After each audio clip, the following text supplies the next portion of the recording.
Pastor Praveen Vijayawada tour పై ఇప్పటికే suspense నెలకొంది. ఇక దీని నేపథ్యంలో 4 గంటలకి కీసరా టోల్గేట్ దాటిన పాస్టర్ ప్రవీణ్ 9 గంటలకు ఆయన పొట్టిపాడు టోల్గేట్ కు వచ్చినట్లు కూడా తెలుస్తుంది. మరి ఈ 4 గంటలు పాస్టర్ ప్రవీణ్ విజయవాడలో ఎవరినైనా కలిసారా, లేదా విజయవాడలోనే హెడ్లైట్ పగిలిందా, ఏదైనా దాడి జరిగిందా అనే అనుమానాలు కూడా వ్యక్తమవుతున్నాయి. దీనికి సంబంధించిన బ్రేకింగ్ న్యూస్ మనం ఇప్పుడు చూస్తున్నాం. అయితే కీసరా టోల్గేట్ దగ్గర బైక్ పై పాస్టర్ ప్రవీణ్ విజువల్స్ ని కూడా మనం ప్రస్తుతం బిగ్ టీవీ లైవ్ లో కూడా చూస్తున్నాం. అయితే 9 గంటలకు ఆయన మళ్ళా పొట్టిపాడు టోల్ ప్లాజా దగ్గరకు కూడా వచ్చారు. అయితే ఈ 4 గంటల సమయానికి ఆయన ఏం చేశారు? విజయవాడకే వెళ్లారా, విజయవాడలో ఏదైనా దాడి జరిగిందా, లేదా ఎవరినైనా కలిసారా అనే అనుమానాలు కూడా వ్యక్తమవుతున్నాయి.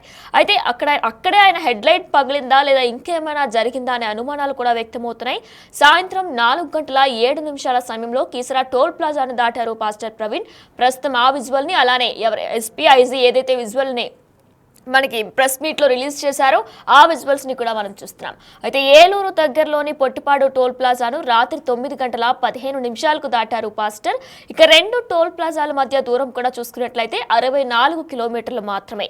అయితే గంటలోనే వెళ్ళిపోవచ్చు, కానీ ఏదైనా పని ఉంటే కనుక 2 గంటలు వేసుకున్నా సరే.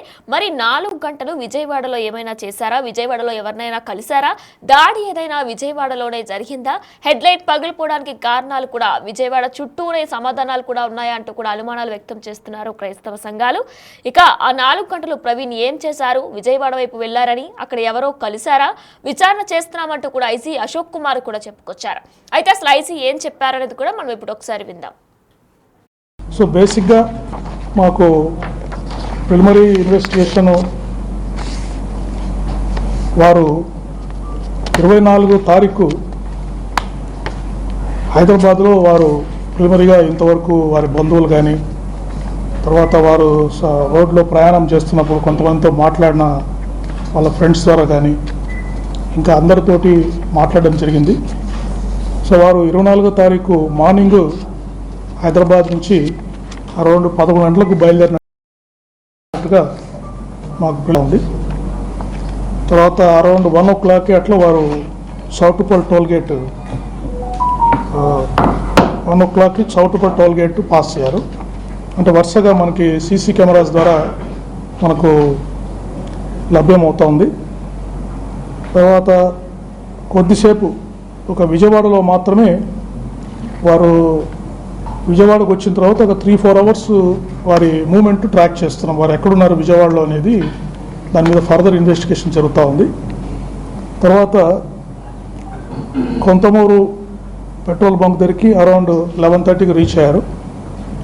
అరౌండ్ 11:42కి ఈ నయారా పెట్రోల్ బంక్ దగ్గర ఈ ఇన్సిడెంట్ జరిగింది. సో వారి మూమెంట్ అంతా కూడా బయలుదేరినప్పటి నుంచి వారు మరణించేంత వరకు పూర్తిగా ట్రాక్ చేయడం జరుగుతూ ఉంది. విజయవాడలో వారు ఎవరిని కలిశారు, 4 గంటలు ఎక్కడ ఉన్నారు అనేది మాత్రము ఇంకా పూర్తిగా ఒక టీమ్స్ అక్కడ పూర్తిగా దర్యాప్తు చేస్తున్నాయి. విజయవాడ సిటీలో ఉన్న సీసీ కెమెరాస్ని కూడా మేము పరిశీలిస్తున్నాం. ఈ విధంగా ఐజీ అశోక్ కుమార్ కూడా చెప్పుకొచ్చారు. దీని గురించి మరింత డీటెయిల్గా ఇన్వెస్టిగేషన్ కూడా చేస్తామంటూ కూడా చెప్పుకొచ్చారు. మనం ప్రస్తుతం విజువల్ రూపంలో కూడా చూస్తున్నాం. కీసరాలో 4 గంటలకి దాటిన ఆయన తిరిగి పొట్టిపాడులోనే 9:15 దాటిన విజువల్స్ ని కూడా మనం ప్రస్తుతం సెకండ్ బాక్స్ లో చూస్తున్నాం. దీనికి సంబంధించిన మరిన్ని అప్డేట్స్ మా ప్రతినిధి శివశంకర్ ఫోన్ లైన్ ద్వారా అందిస్తారు. ఎస్ శంకర్, అయితే విజయవాడలో మొత్తం కీసరా నుంచి పొట్టిపాడుకి 64 కిలోమీటర్ల దూరం మాత్రమే ఉంటుంది. అయితే సరిగ్గా పాస్టర్ దాటడానికి 4 గంటల సమయం పట్టింది. అయితే డీటెయిల్స్ ఏంటి? ఐజీఎస్పీ ఇంకా దీని గురించి ఏమైనా చెప్తున్నారా? అక్కడ ఎవరైనా కలిసారని కానీ ఏమైనా చెప్తున్నారా?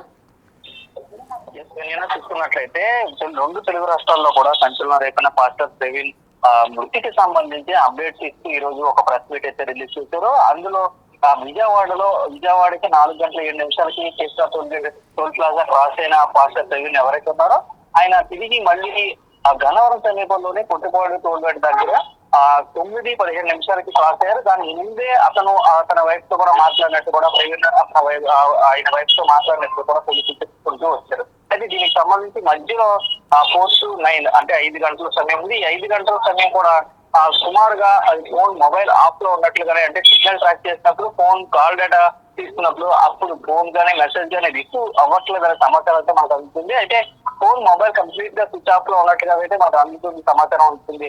ఫోన్ ఛార్జింగ్ పెట్టారా, లేదంటే ఫోన్ ఆఫ్ అయిపోయిందా, అక్కడే ఏమైనా జరిగిందా అనే అనుమానాలు అయితే వ్యక్తం అవుతున్న నేపథ్యంలో సిటీ విజయవాడకి సంబంధించిన సిటీకి సంబంధించిన సిటీ ఫుటేజ్ అంతా కూడా క్యాప్చర్ చేస్తున్నారు. ఇవన్నీ కూడా ఇంకా సేకరిస్తున్నారంటూ కూడా చెప్పుకొచ్చారు. ఇప్పటికీ 6 రోజులు గడుస్తున్నప్పటికీ ఒక టీం స్పెషల్ గానే ఈ విజయవాడలో ఎక్కడ ఆగారు, ఎక్కడి నుంచి ఎక్కడికి వెళ్ళారు, ఎవరితో మాట్లాడారు అనే కోణంలో పూర్తి స్థాయి దర్యాప్తు చేస్తాడు చెప్పారు. అయితే టోల్ ప్లాజాస్ కి జర్నీస్ కి సంబంధించి టోటల్ గా విజయవాడ టు రాజమండ్రి శ్రీనాథ్ ఎక్కడ వరకు ఉందో అక్కడ వరకు కూడా ఆయన లైట్ లేకుండానే ప్రయాణించారనేది మాత్రం ప్రైమరీగా నిర్ధారించారు.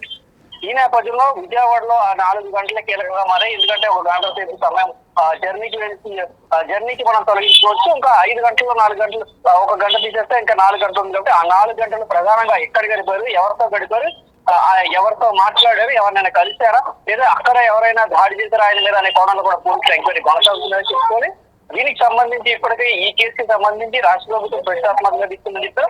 ఒక స్పెషల్ కేసుగా దీన్ని పరిగణించేవారు కూడా చెప్తున్నారు.